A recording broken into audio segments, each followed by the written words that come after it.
은혜를 나누려고 합니다. 우리 함께 따라해 볼까요? 나는 지금 어디에 서 있는가? 어디? 네. 늘 우리가 하나님 앞에서 이 질문을 놓치면 안 될 것 같아요. 나는 지금 어디에 서 있는가?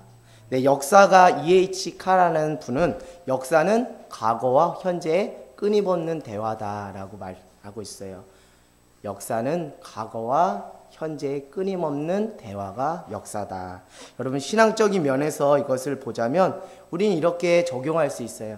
과거에 살았던 그 신앙의 선배들의 그 삶의 자리와 그 면면이 현재를 살아가고 있는 나의 삶의 자리 사이에서 끊임없는 대화를 통해 나 자신을 성찰하고 내가 지금 어디쯤에 서 있는가를 발견하는 것이 매우 중요하다는 것이죠. 그것이 과거의 사건으로만 머무는 성경 이야기가 아니라 오늘을 살아가는 나에게 아주 중요한 성경 메시지가 된다는 것이죠. 그래서 그 성경 메시지가 오늘로 하여금 내가 어디에서 지금 어떻게 살아가야 하는지 우리의 삶의 그 번지수를 제대로 짚어주는 은혜가 있다는 것이죠. 여러분의 인생은 지금 어디쯤에 와 있습니까? 그리고 어디로 향하고 있습니까? 오늘 우리가 함께 볼 성경 인물이 누구죠? 선지자 엘리야입니다. 여러분, 엘리야에 대해서 모르시는 분은 없을 거예요. 그러나 그 엘리야가 살아갔던 그 삶의 자리와 오늘 나의 삶의 자리가 끊임없이 대화를 하면서 우리의 삶을 성찰하는 귀한 은혜가 있기를 간절히 소망합니다.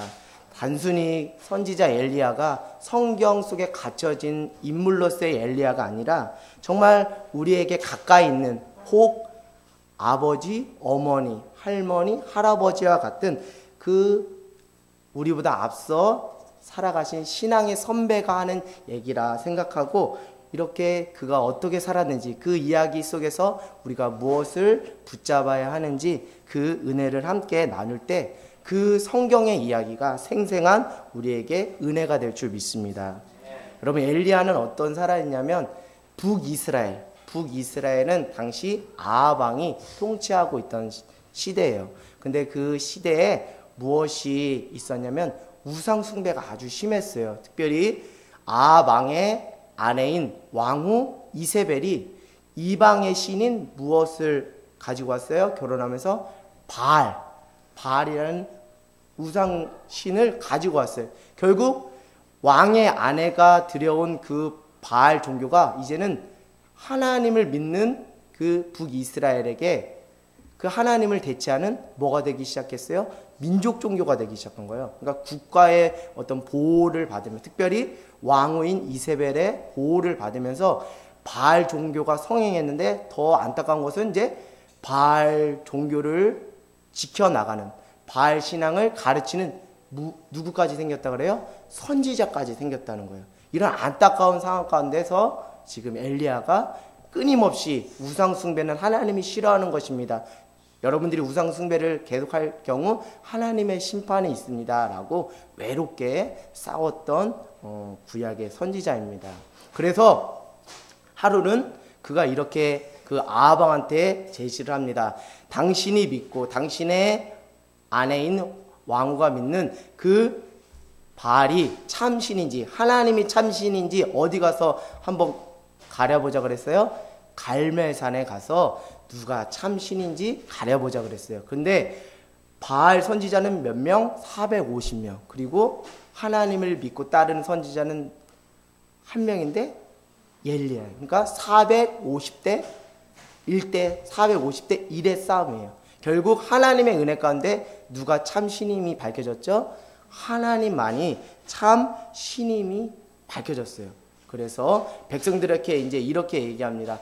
너희들은 더 이상 이제 바알과 하나님 사이에 우왕좌왕하지 말고 하나님의 편을 택하라. 내가 하나님이 참신인지 바알이 참신인지 너에게 분명히 보여줄 테니 너희는 이제 참신이신 하나님을 믿고 따르라 라고 이야기를 했어요.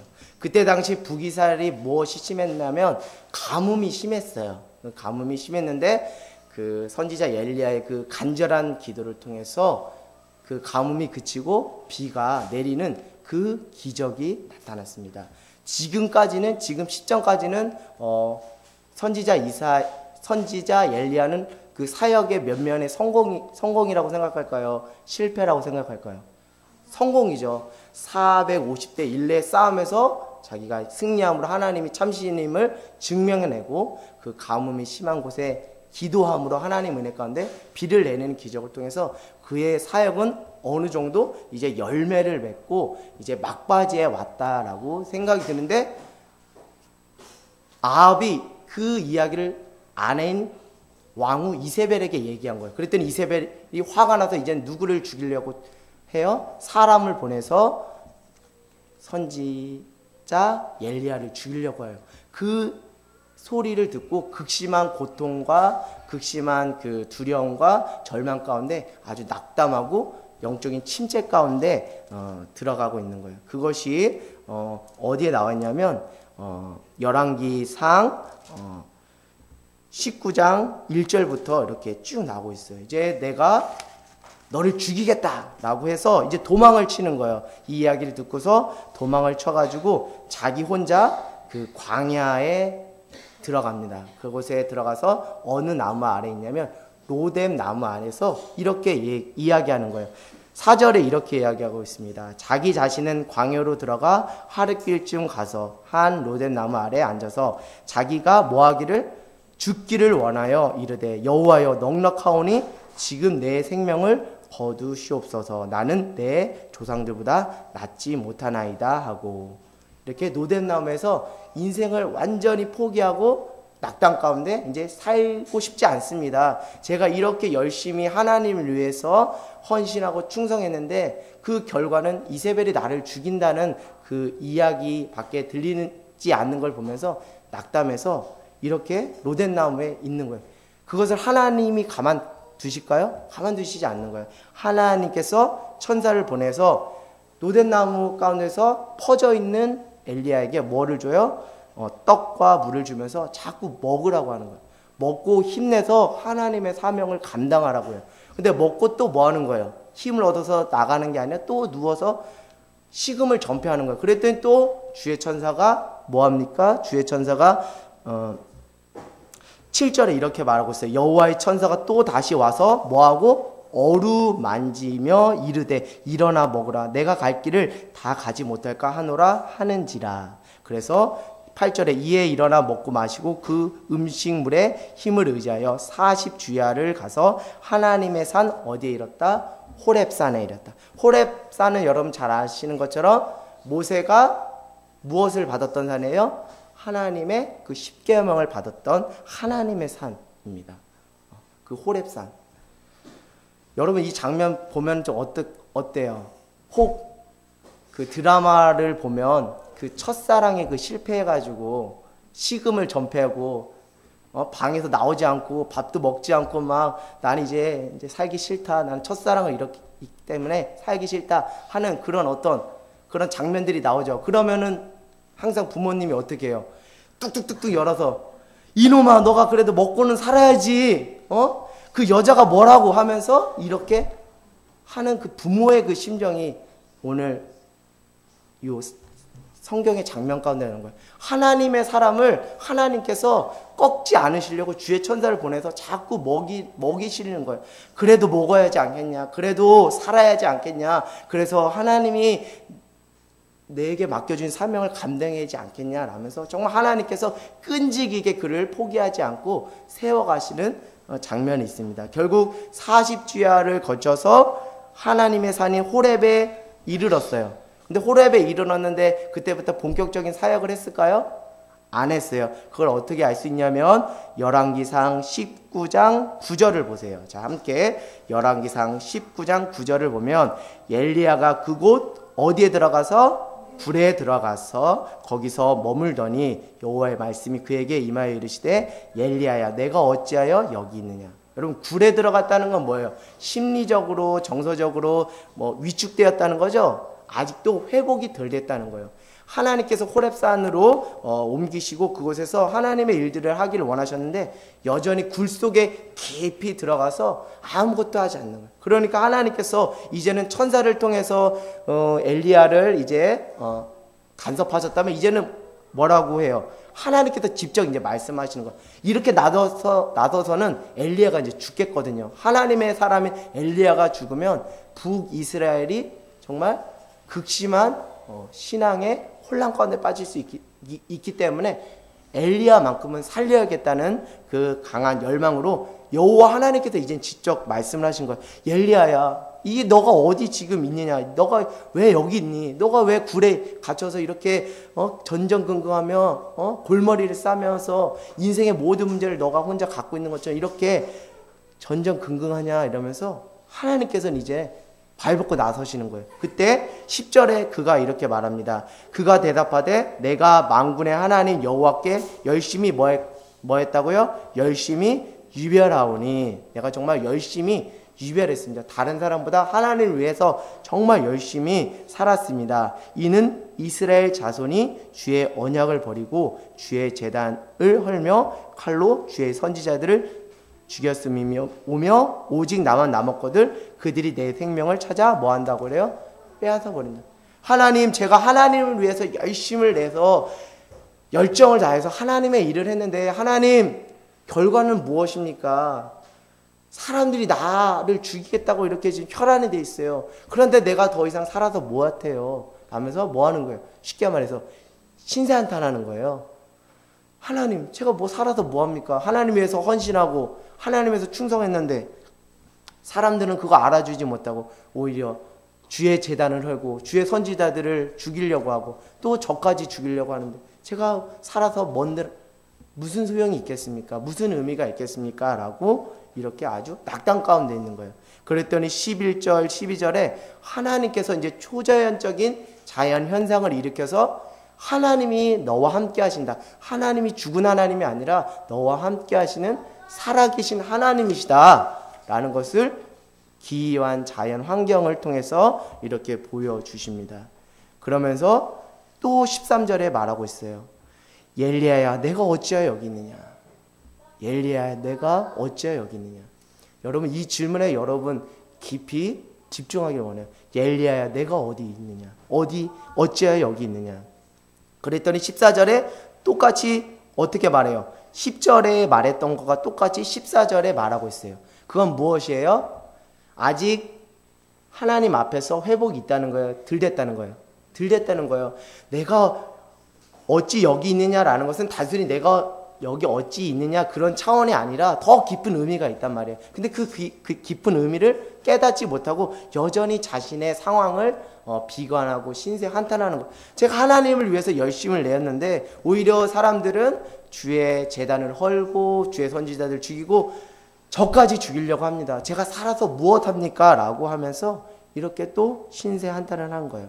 그러자 15절에 아주 좀 사건 국면이 확 바뀌면서 여호와께서 그에게 이르시되 너는 내 길을 돌이켜서 광야를 통하여 어디로 가라고요? 다메섹에 가서 누구에게 기름을 부어? 하사엘에게 기름을 부어 아람 왕을 세우고 그리고 누구에게 기름을 부어? 예후에게 기름을 부어 이스라엘 왕이 되게 하라. 그리고 엘리야에게 기름을 부어 너를 대신에 선지자가 되게 하라.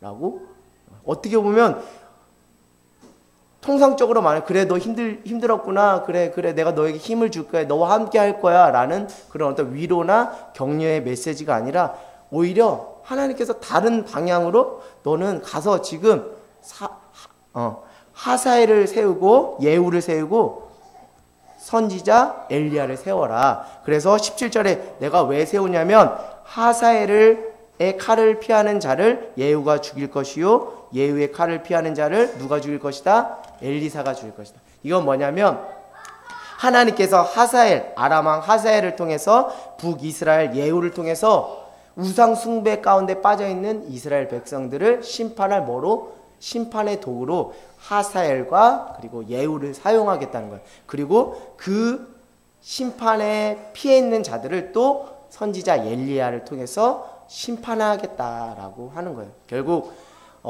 엘리야 너의 사역을 너 혼자 하는 것이 아니라 내가 세운 사람을 통해서 함께 그 일을 이루어 갈 것이야 라고 이렇게 얘기하면서 너 혼자라고 생각하지, 그러나 너 절대 혼자가 아니야. 18절에 이렇게 말하고 있어요. 그러나 내가 이스라엘 가운데 7,000명을 남기리니 다 바알에게 무릎 꿇지 아니하고 다 바알에게 입맞추지 아니한 자니라. 신앙의 순수성을 잘 지켜간 몇 명 있다 그래요? 7,000명이 있어요. 그런데 사람이 고난 가운데 빠지면 이런 거예요. 세상이 나를 다 뭐 한다 그래요? 몰라준다. 형제 자매도 나를 몰라준다. 부모도 나를 모른다. 오직 나를 아는 사람은 아무도 없다라고 더 움츠려드는 거예요. 지금 엘리야가 이런 심정인 거예요. 지금 7,000명이나 되는 신앙의 순수성을 지키고 있는 동역자가 있고 하나님께서 또 사람을 세우라고 말씀하셨는데 여전히 나는 혼자밖에 없는 사람이라고 생각하면서 그 신세 한탄을 하는 모습을 보게 됩니다. 여러분 9절에 하나님께서 엘리야에게 뭐라고 말씀하셨다 그래요? 내가 어찌하여 여기 있느냐. 여러분 이 말에는 큰 의미가 있는 거예요. 근데 이 말을 한 번 한 것이 아니라 몇 번 했다고요? 두 번. 두 번 했다는 건 뭐예요?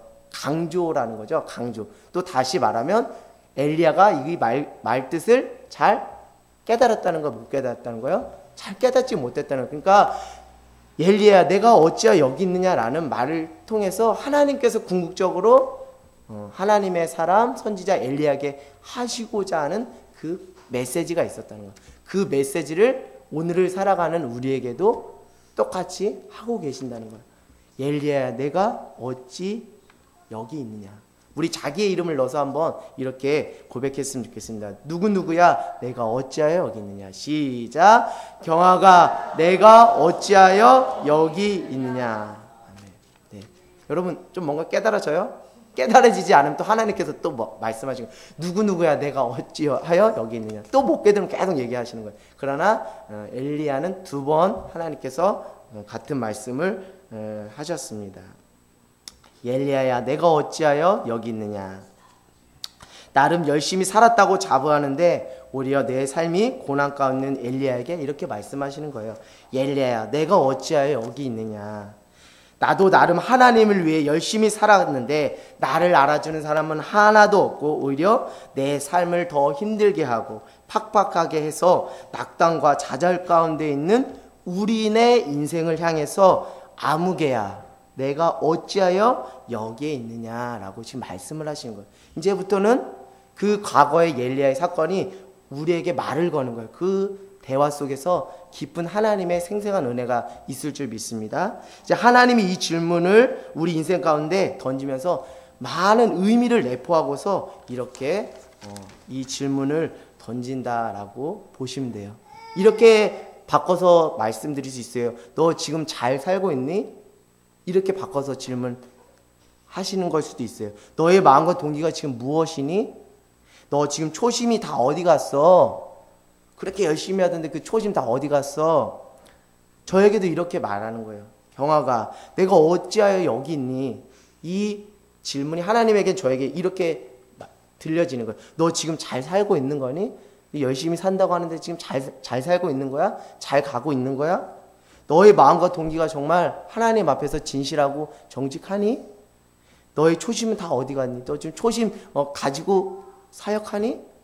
여러분에게도 동일하게 이렇게 질문하는 거예요.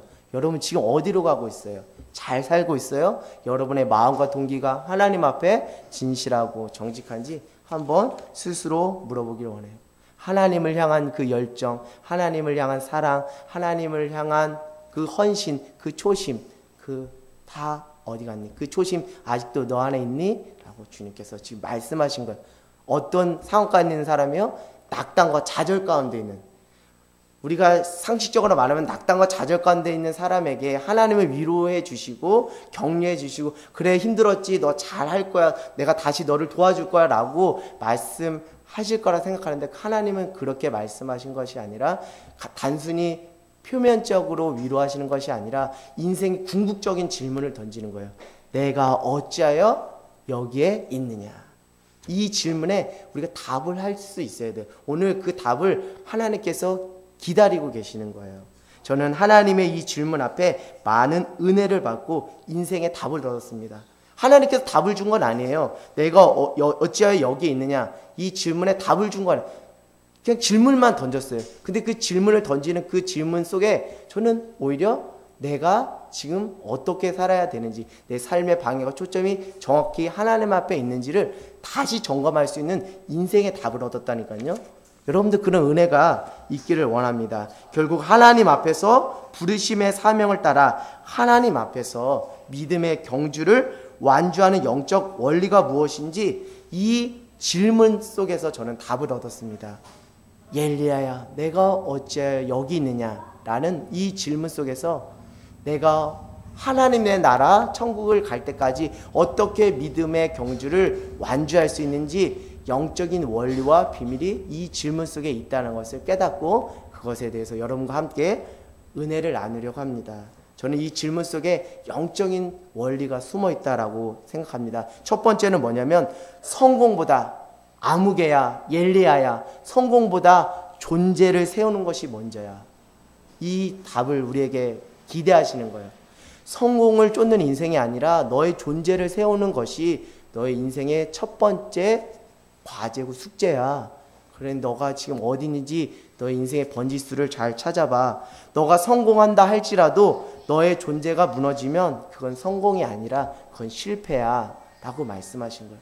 우리는 세상 사람들처럼 성공지향적으로 살아갑니다. 그러나 성공지향적으로 살아가는 것을 하나님은 원하지 않으세요. 성공보다 더 중요한 것이 무엇이다? 나의 존재가 지금 온전하게 세워져 있는지 그것을 중요하게 보신다는 거예요. 엘리야의 사역은 어떻게 보면 성공한 거예요. 450대 1의 싸움에서 승리했고 또 가뭄을 끝이는 그 비의 기적을 사람들에게 다 보였어요. 그 사역의 결과는 있었고 열매는 있었고 성공은 있었어요. 그러나 그 두려움이 그에게 찾아오자 그의 존재는 어떻게 됐어요? 흔들려 버린 거예요. 그러니까 하나님이 그에게 말씀하신 거예요. 엘리야야, 내가 지금 어디 있니? 내가 어찌 여기 있느냐고 말하면서 너의 존재를 지금 세워야 하지 않겠냐라고 주님께서 아주 다급하게 아주 간청하면서 말씀하시는 거예요. 여러분, 성공을 쫓는 인생이 아니라 하나님 앞에서 온전한 존재를 세워가는 저희 모두가 되기를 원합니다. 내가 비록 사역 가운데 성공했다 할지라도 나 자신을 세우는데 소홀했다면 그것은 하나님 앞에서 진정한 의미의 성공이 아니겠구나라는 것을 깨닫는 은혜를 저에게 허락해 주시더라고요. 그래서 우리는 무엇을 하든지 내 존재가 잘 지금 세워져 가고 있는지 점검하는 것이 매우 중요합니다. 그래서 사도 바울이 우리에게 말한 이 고백을 우리는 놓치면 안 돼요. 늘 무엇을 하든지 간에 이 말씀에 우리 자신을 점검하는 은혜가 있기를 원하는데요. 고린도전서 9장 27절 말씀입니다. 고린도전서 9장 27절 말씀입니다. 네, 이 시간 우리 함께 성경 말씀 우리 찾아 읽도록 하겠습니다. 고린도전서 9장 27절 말씀. 네, 신약 274면에 있습니다. 고린도전서 9장 27절. 자, 함께 읽겠습니다. 시작. 내가 내 몸을 쳐 복종하게 함은 내가 남에게 전파한 후에 자신이 도리어 버림을 아멘. 여러분, 이 말씀을 늘 놓지 않길 원해요. 여러분들이 교회 사역을 하고 여러분이 가정에서 또 직장에서 또 학교에서 어떤 것을 하든지 간에 성공보다 우리가 먼저 점검되어야 되는 것이 내가 하나님 앞에서 온전하게 세워진 존재로 나아가고 있는지를 점검하라는 거예요. 너희가 화려한 그 꽃을 피우며 아주 그럴싸한 그 결과물을 내었다 할지라도 너 존재 안에 너가 제대로 서 있지 않으면 그건 하나님이 기뻐 받으시는 것이 아니라는 것을 우리에게 지금 깨닫게 해주시는 거예요. 우리 신약 성경 에베소서 6장 12절에서 13절 말씀 한번 더 찾아보겠습니다. 에베소서입니다. 에베소서 6장 12절에서 13절. 여러분들이 너무나 익히 잘 아는 말씀인데요. 오늘 이 말씀과 관련시켜서 여러분과 함께 은혜를 나누려고 합니다. 에베소서 6장 12절에서 13절 말씀입니다.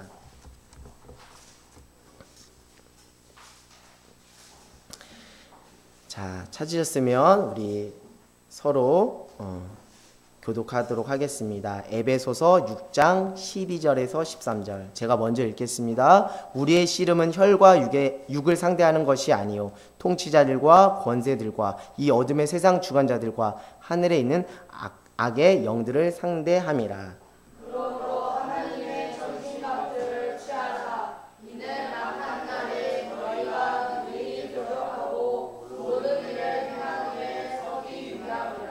아멘. 우리 13절 끝에 밑줄 칩시다. 모든 일을 행한 후에 뭐하기 위함이라? 서기 위함이라. 여러분 궁극적인 목적은 뭐예요? 모든 일을 행한 후에 내 존재가 바로 하나님 앞에 서기 위함이라. 여러분 우리의 싸움은 혈과 육의 싸움이라 그랬어요? 공중 권세 잡은 영적인 싸움이라 그랬어요? 혈과 육의 싸움이 아니라 공중 권세 잡은 영적인 싸움이에요. 그러나 여러분 여기서 또 한 걸음 더 나가셔야 돼요.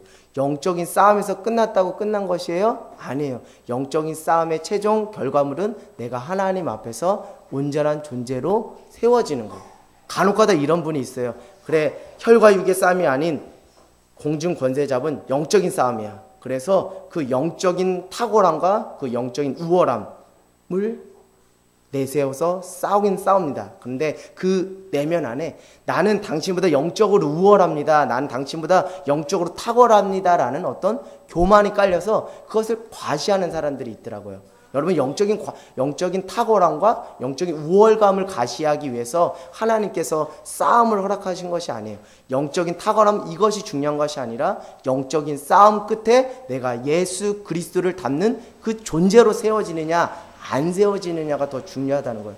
영적인 싸움 내가 싸워서 내가 승리했으니까 나는 영적으로 우월하고 탁월한 사람이야. 그러니까 영적으로 좀 낮은 사람을 깔보고 무시하는 이런 차원이 아니라 궁극적인 목적은 영적인 싸움 최종의 결과는 내가 하나님 앞에서 날마다 예수 그리스도 안에서 변화되는 그 새 삶, 그 예수답게 그 존재가 세워지고 있는지 아닌지 그거를 점검하는 것이 궁극적인 목적이라는 거예요. 신앙의 본질이라는 거예요. 그런데 지금 엘리야는 좀 자아도취 가운데 빠졌어요. 내가 바알 선지자보다 영적으로 우월하니까 그들은 나보다 하수야. 그리고 이런 표현을 하잖아요. 내가 하나님 앞에 열심히 뭐 했다고요? 유별하였다. 다른 사람들 신앙이 다 하찮아요. 별반 좀 거시기해요. 쉽게 말해서 거시기해. 신앙이 거시기해요. 그런데 나는 정말 신앙적으로 탁월하고 신앙적으로 뜨거워서 나는 하나님 앞에 내 열심은 다른 사람이 쫓아갈 수 없는 탁월한 그 탁월성이 있는 나입니다. 라는 어떤 자기 교만이 내포되어 있는 거예요. 그러나 하나님이 이것을 우리에게 이런 자랑을 받으시는 하나님이 아니라 영적인 탁월함조차도 그걸 통해서 내가 예수님을 닮아가는 것, 예수님 안에서 온전한 존재로 세워지는 것이 궁극적인 삶의 목적과 신앙의 본질이라는 거예요. 여러분 이걸 놓치시면 안 돼요. 이걸 놓치고 살면 지금 엘리야처럼 영적 침체와 슬럼프에 빠지는 거예요. 환경에 쉽게 넘어지고 마는 것입니다. 여러분 두 번째로 이 질문 앞에 엘리야야 내가 어째야 여기 있느냐라는 질문 앞에 두 번째 영적인 원리가 숨어 있어요. 그건 무엇이냐면 성공과 실패의 기준은 내게 있는 것이 아니라 오직 누구에게 있다요? 하나님께 있는 거예요. 내가 가지고 있는 성공과 실패의 기준을 다 이제 하나님 앞에 내려놓으라는 거예요. 엘리야가 왜 이렇게 낙담과 좌절 가운데 있을까요? 왜 이렇게 낙담과 좌절 가운데 있을까요? 자기 나름 그동안 생각했던 성공의 기준에 미치지 못했다고 생각을 하는 거예요. 그래서 매우 실망해서 이렇게 낙담과 좌절 가운데 있는 거예요. 지금 성공과 실패의 기준을 하나님께서 기준을 세우는 것이 아니라 자기가 기준을 세워서 거기에 자기가 미치지 못했다라고 생각하고 거기에 매우 실망을 한 거예요. 그러나 자기가 이만큼 한 것도 하나님께서 귀하게 마시고 귀하게 받아주시고 그 수고도 하나님께서 가볍게 치부하지 않으시고 다 받으시는데 하나님께서 받으시는 그 수고의 열매를 자기가 다 뭐 하는 거예요? 까먹는 거예요. 왜요? 성공과 실패의 기준이 누구에게 있기 때문에 자신에게 있기 때문에. 그래서 여러분 성공과 실패의 기준은 나에게 있는 게 아니라 오직 하나님 앞에 있다는 거예요. 그래서 우리가 하나님의 관점에서 성공이 무엇입니까? 라고 말하면 저는 이렇게 말하고 싶어요. 여러분의 삶이 여러분의 그 삶의 모양이 크든지 작든지 여러분 자신을 통해서 그리고 저를 통해서 하나님이 증거되고 하나님이 영광 받으시면 그것이 하나님의 관점에서 진정한 무엇이다? 성공이다라는 거예요. 나를 드러내는 것이 성공이 아니라 나를 통해서 하나님을 증거하고 하나님을 영화롭게 하고 하나님을 높여드리는 그것이 크든지 작든지 그것이 진정한 성공이라는 거예요. 근데 요즘 사람들 그렇게 생각해요? 신앙 있는 사람도 그렇게 생각하지 않아요. 요즘은 더 많이 가져야 되고 내가 더 많이 커야 되고 내가 더 높이 올라가야 그것이 하나님 앞에서 성공이라고 생각을 해요. 그러나 하나님은 크고 작음, 높고 낮음 이런 차원을 강조하시는 분이 아니에요. 이것에 매여있는 하나님이 아니세요. 내가 크든지 작든지 내 삶의 자리를 잘 지키면서 가정주부로서 또 학생으로서 또 목회자로서 크든지 작든지 자기 삶을 잘 지키면서 어떤 모양이든지 간에 나를 통해서 하나님이 증거되고 나를 통해서 하나님을 높여드린다면 그것이 진정한 하나님의 관점에서의 성공이라는 거예요. 내가 비록 가난하게 살아요. 제가 가난하게 살아요. 그러나 늘 성실하게 그리고 정직하게 땀을 흘려 일하고 나보다 더 가난한 자들을 이 모양 저 모양으로 섬겨서 그 섬김을 통해서 하나님의 사랑을 그들이 깨닫고 하나님이 증거될 수 있다면 그것이 진정한 의미의 무엇이다고요? 성공이라는 거예요. 그 성공의 진정한 의미를 엘리야는 미처 깨닫지 못한 거예요. 그 의미를 오늘 우리에게도 깨달으라는 거예요. 성공과 실패의 기준은 너한테 있는 것이 아니라 진정한 성공의 의미는 바로 이것이니 낙담과 좌절하지 마. 너의 삶의 자리에서 최선과 성실과 진실함으로 살아라. 그것이 하나님을 높여드리는 삶의 진정한 성공이란다라고 주님께서 말씀을 하시는 거예요. 어떤 강사님이 TV에서 이런 말씀을 하더라고요. 그 말이 저에게 정말 많이 와닿았어요. 여러분 함부로 나는 실패했습니다 라고 말하지 말라는 거예요. 함부로 나는 실패했습니다 라고 말하지 말라는 거예요. 성공을 10으로 생각한다면 비록 내가 10으로 다 채우지 못했지만 성공이 10이라고 생각하면 내가 8만 채우고 2는 부족하여 10을 다 채우지 못했지만 그것을 실패라고 말하지 말라는 거예요.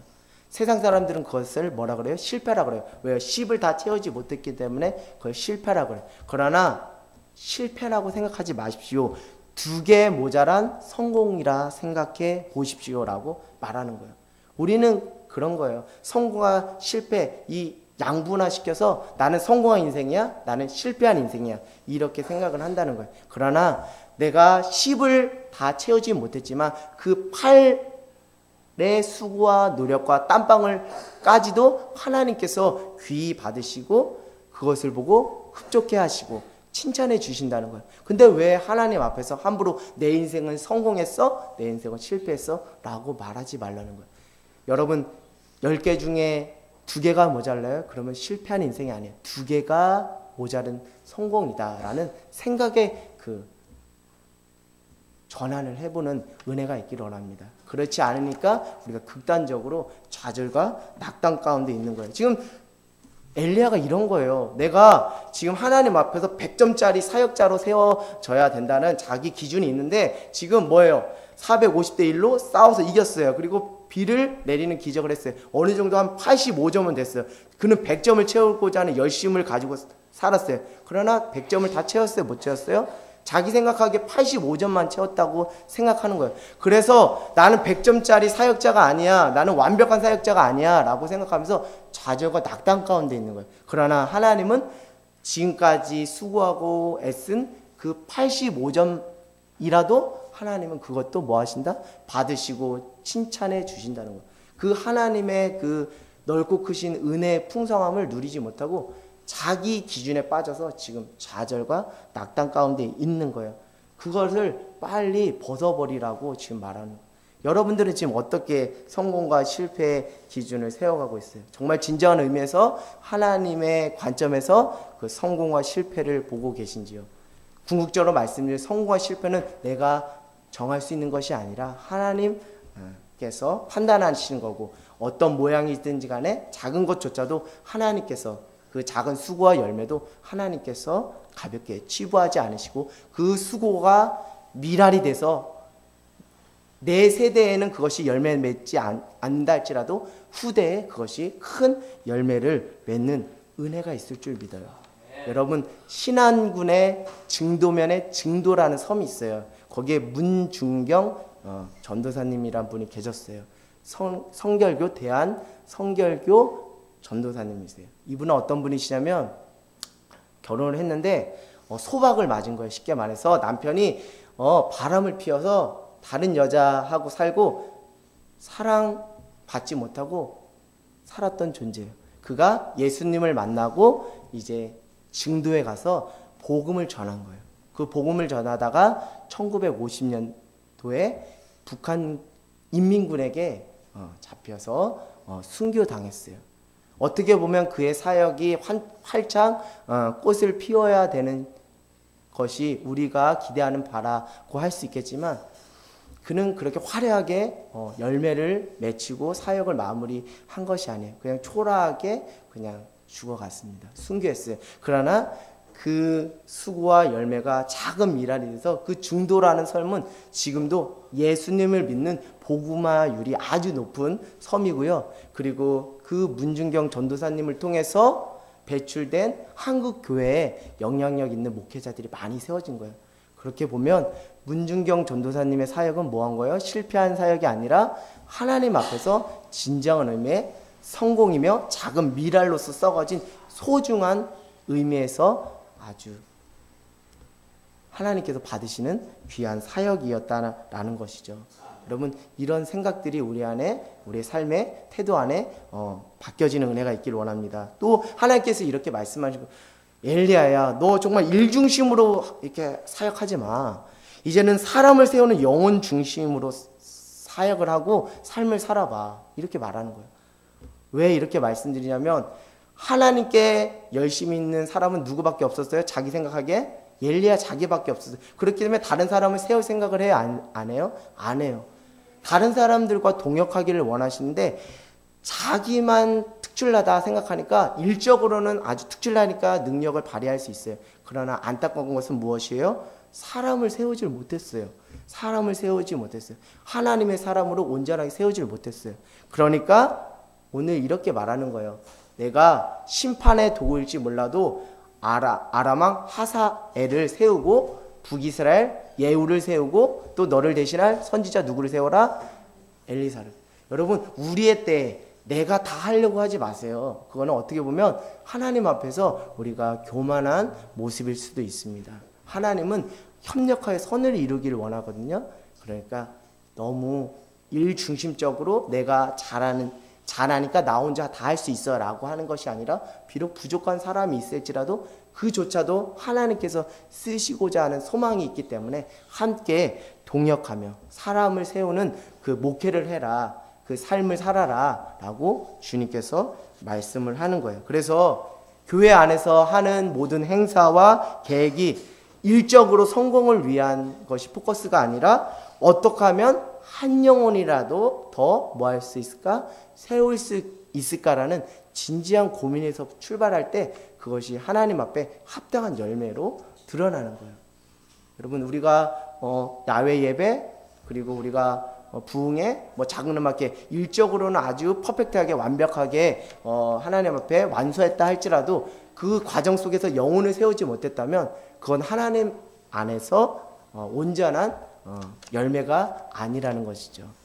한 초등학교 운동회 때 있었던 이야기예요. 1등이 열심히 100m 달리기 하는데 1등이 열심히 달리는 거예요. 달리다가 어떤 친구가 자기 발에 걸려 넘어져서 쓰러진 거예요. 그랬더니 그 친구가 혼자 1등으로 꼴이 난 것이 아니라 어떻게 했어요? 발에 걸려 넘어진 그 친구에 가서 그 친구의 손을 잡고 똑같이 뭐 한 거예요? 그 결승점으로 꼴이 난 거예요. 마치 교회 사역이라는 것이 영혼을 세운다는 것이 마치 이와 같은 거예요. 내가 1등 하는 것이 주된 목적이 아니라 우리가 더불어 함께 하나님의 나라 천국으로 함께 꼴이 나는 것, 완주하는 것, 그것을 원하시거든요. 그런데 이 원리를 우리 엘리야는 미처 깨닫지 못했어요. 너무 그 열심이 너무 크다 보니까 그것을 깨닫지 못했습니다. 저는 작은 교회 모임을 통해서 많은 은혜를 받아요. 그것은 무엇이냐면 또 작은 교회 모임을 통해서 이런 이야기를 하시더라고요. 그동안 자기가 개척을 하고 2, 3년 정말 사람들도 다 만나지 않고 정말 열심히 밤낮 부르짖어 기도하고 전도하고 말씀을 증거했다는 거예요. 그러나 그 결과가 자기가 기대한 만큼 그 성과를 거두지 못해서 교회가 부흥하지 못한 거예요. 그래서 거기서 낙담과 그 디프레스와 영적 침체 가운데 빠져가지고 헤매고 있다가 하늘땅 교회가 함께 수고하고 사역하는 작은 교회 모임에 오셔서 이제 자기의 그 속내를 다 얘기하면서 무엇이 되는 거예요? 치유가 되고 회복이 되는 거예요. 왜 회복될까요? 그것은 자기보다 더 열악한 환경 가운데서도 여전히 하나님의 사명을 놓지 않고 감사함으로 사명을 감당하는 그 목회자를 보니까 내가 이럴 때가 아니구나. 나만 힘들었던 것이 아니구나. 나보다 더 힘든 그 상황 가운데서도 하나님이 살아서 역사하시는 그 주의 종들의 모습을 보면서 내가 이럴 때가 아니구나라는 것을 발견하고 도전을 받는 거예요. 그건 동시에 아주 동시다발적인 은혜가 있는 거예요. 치우면서 또 도전을 주는 거예요. 치우면서 또 하나님의 사명을 발견하는 거예요. 그냥 위로만 받고 가는 작은 교회 모임이 아니라 위로도 받고 또 사명도 발견하는 도전을 받더라고요. 그래서 저는 이 작은 교회 모임이 참 귀하다라고 생각해요. 저도 제 나름의 열심이 있어서 혼자 열심을 해서 뭔가 다른 사람들에게 나 성공적인 사역했어 라고 이렇게 자랑할 수 있는 여지가 충분히 있는 사람임에도 불구하고 하나님께서 일찍이 그런 오류 가운데 빠지지 않게 하려고 작은 교회 모임을 통해서 하나님의 나라는 너 혼자 세워가는 것이 아니라 함께 세워가는 거야. 그러니까 사람을 세워서 일을 해. 너 혼자 하지 마. 너 혼자 잘한다고 자랑하지 말고 부족한 사람이 있더라도 그 사람조차 잘 세워서 협력하여 선을 이뤄. 이것을 하나님 기뻐하셔 라는 것을 작은 교회 모임을 통해서 깨닫게 되더라고요. 여러분 가정일을 하거나 학교일을 하거나 직장일을 하거나 어떤 일 가운데 여러분 자기 혼자 일 중심에 빠져서 하지 마세요. 결국 그것은 하나님 기뻐하시는 것이 아니에요. 여러분 관계 속에서 부족한 자들도 함께 세워감으로 하모니를 이루어갈 때 하나님께서 그 자를 기뻐하시고 그런 자들이 영적 침체 가운데 빠지지 않고 롱런할 수 있는 거예요. 제가 마지막으로 한 가지 말씀드리면 경청을 해야 돼요. 경청. 여러분 엘리야는 열심히 유별나고 특별했던 사람이기 때문에 무엇을 쉽게 하지 못했을까요? 경청을 못했어요. 열심히 있는 사람의 그 단점이 뭐냐면 남에게 도통 안 들어요. 저도 그런 부족함이 있는 사람입니다. 그래서 가정 안에서도 갈등도 있고 해요. 사역 안에도 갈등이 있고 해요. 그러니까 여러분 열심도 중요합니다. 그러나 여러분 경청을 하셔야 돼요. 여러분이 가정 안에서 여러분이 잘 감당한다 할지라도 남편의 소리에 귀 기울여 보시고요. 또 남편은 아내의 소리에 귀 기울여 보시고요. 또 자녀의 소리에도 귀 기울여 보세요. 그리고 이웃의 소리에도 귀 기울여 보세요. 그들이 어떻게 생각하고 있는지, 지금 어떤 고통과 신음 가운데 있는지 한번 생각해 보라는 거예요. 그렇게 경청을 잘하는 사람이 초심을 잃지 않게 돼요. 그래야 롱런할 수 있는 거예요. 형통할 수 있는 거예요. 슬럼프에 빠지지 않고 하나님의 나라에 갈 때까지 믿음의 경주를 완주할 수 있는 거예요. 여러분 우리나라에 그 존경받는 왕이 누가 있을까요? 여러분들 생각해 누가 존경받는 왕이에요? 그렇죠. 우리 청소년들이나 대부분의 사람들이 세종대왕이 존경받는 왕이라고 해요. 그 존경받는 기준은 다른 것이 아니라 처음 왕으로 세워졌을 때 그 초심이 왕에서 내려올 때까지 변했다 변하지 않았다 변하지 않았다는 거예요. 그 변하지 않을 수 있었던 비결은 무엇이다? 경청인 게 경청. 그들의 소리에 귀 기울인 거예요. 신하들의 소리에 귀 기울인 거예요. 백성들의 소리에 귀 기울인 거예요. 남녀노소 지위 고하 신분을 막론하고 정말 나라를 걱정하고 나라를 세우는 유익한 소리라면 그 소리를 들었다는 거예요. 그래서 무엇이 우리에게 만들어진 거예요? 그런 과정 속에서 한글이 나온 거예요. 그리고 그런 과정 속에서 누가 나온 거예요? 장영실이라는 위대한 과학자가 나온 거고 그 과학자를 통해서 해식의 자경루라는 그런 귀한 발명품이 나온 거예요. 그 경청이 얼마나 중요한지 몰라요. 경청하지 않으면 우리가 초심을 잃게 되고 자기 교만과 자기 아집에 빠질 수가 있어요. 그런 대표적인 조선의 인물 왕이 누구예요? 여러분 잘 아는?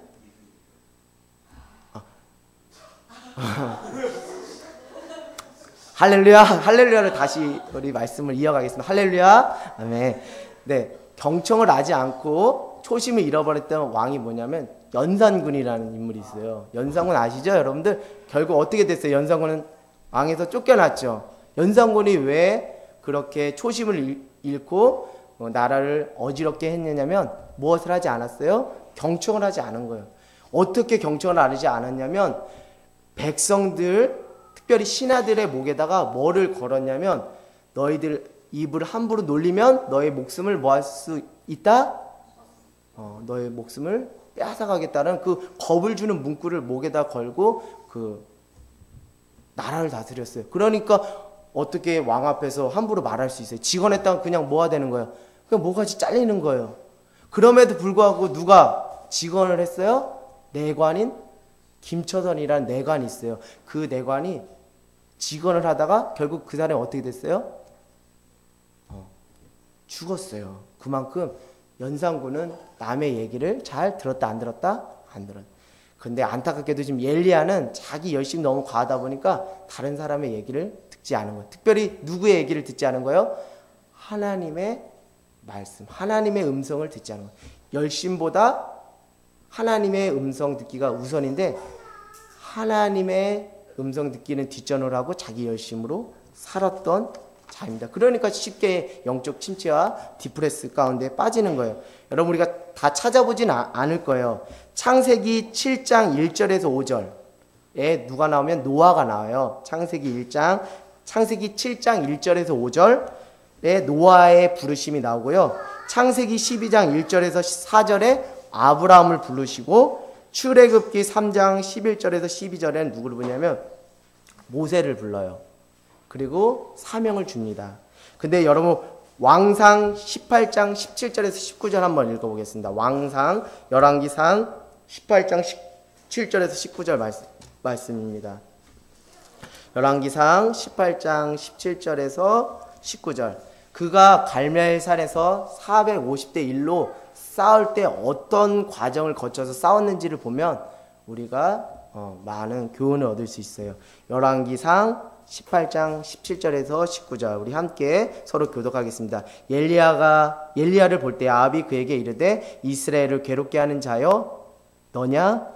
그가 대답하되 내가 이스라엘을 괴롭게 하는 것이 아니라 당신과 당신의 아버지의 집이 괴롭게 하였으니 이는 여호와의 명령을 버렸고 당신이 바알들을 따랐습니다. 그런즉 사람을 보내 온 이스라엘과 이세벨의 상에서 먹는 바알 선지자 450명과 아세라 선지자 400명을 갈멜산으로 모아 내게로 나오게 하소서. 여러분 여기 서두에 이 말씀 구절 전에 하나님께서 이르시되라는 표현이 있어요? 없어요.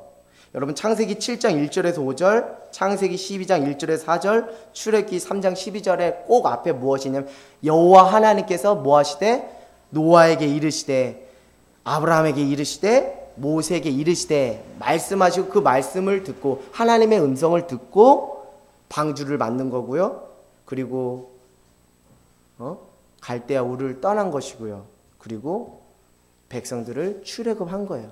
하나님의 음성을 듣고 하나님의 뜻에 순종해서 나간 노아와 아브라함과 모세와 대조적으로 지금 엘리야는 뭐예요?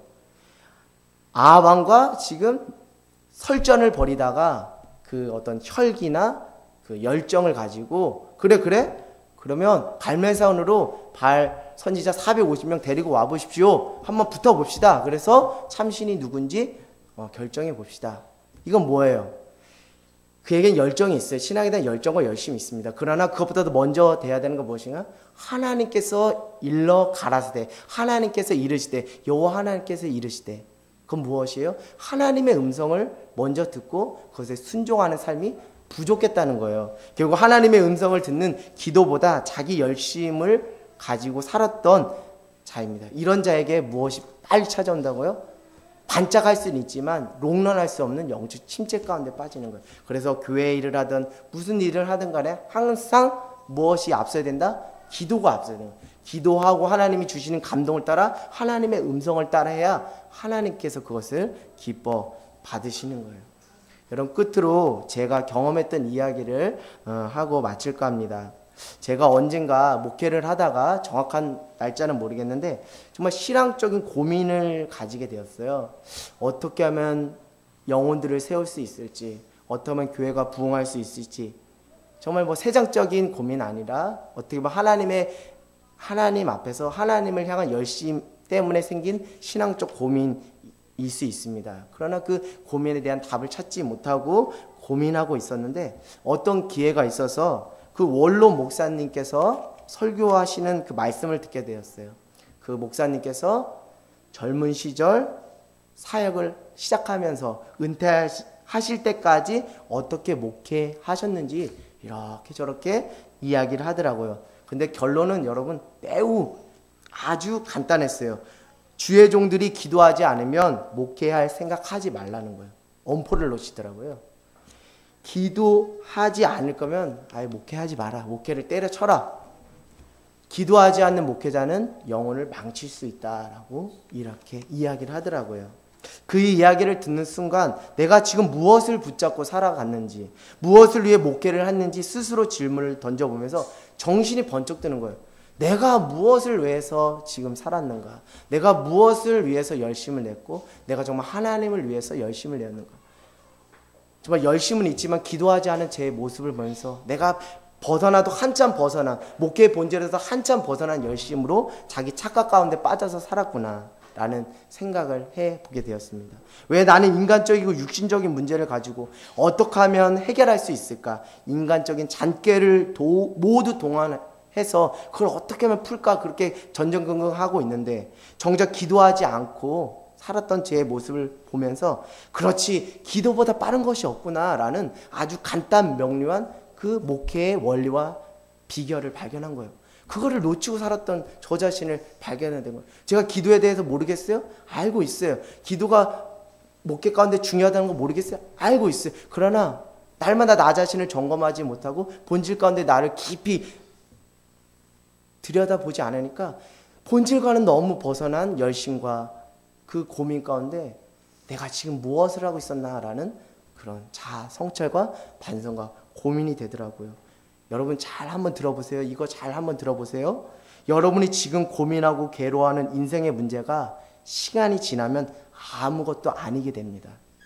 여러분, 저는 이 원로 목사님의 그 말씀의 설교를 통해서 내가 지금 이 고민하는 거 이거 아무것도 쓰잘데기 없는 고민, 그냥 그 시간에 기도했으면 됐는데 왜 그걸 장깨를 부려서 그거를 해결하려고 했는지 도무지 제 자신이 너무나 창피스러운 거예요. 여러분이 지금 고민하고 여러분이 인생의 큰 문제라고 생각하는 것이 시간이 지나면 정말 아무것도 아닌 것이 돼요. 인생의 모진 시간을 거쳐내신 신앙의 선배들의 이야기를 들어보면 내 자신이 너무 부끄러운 거예요. 내가 왜 이것에 매여서 전전긍긍하며 살았나? 내가 왜 돈에 묶여서 이렇게 살았는가? 돈 아니어도 더 소중한 것들이 많고 돈보다 더 소중한 가치가 많은데 왜 나는 돈에 그렇게 노예가 되어 살았는가? 내가 왜 이렇게 욕심을 부렸는가? 내가 왜 나만 이렇게 생각하며 살았는가? 내가 정말 출세라는 목적으로, 성공이라는 목적으로 가족을 왜 챙기지 못했는가라는 그런 스스로에게 질문과 반성을 하게 됩니다. 왜 내가 나 먹고 살기 바빠서 형제, 가족, 부모님 다 팽개치고 챙기지 못하고 살았나라는 반성적인 질문이 나오게 되는 거예요.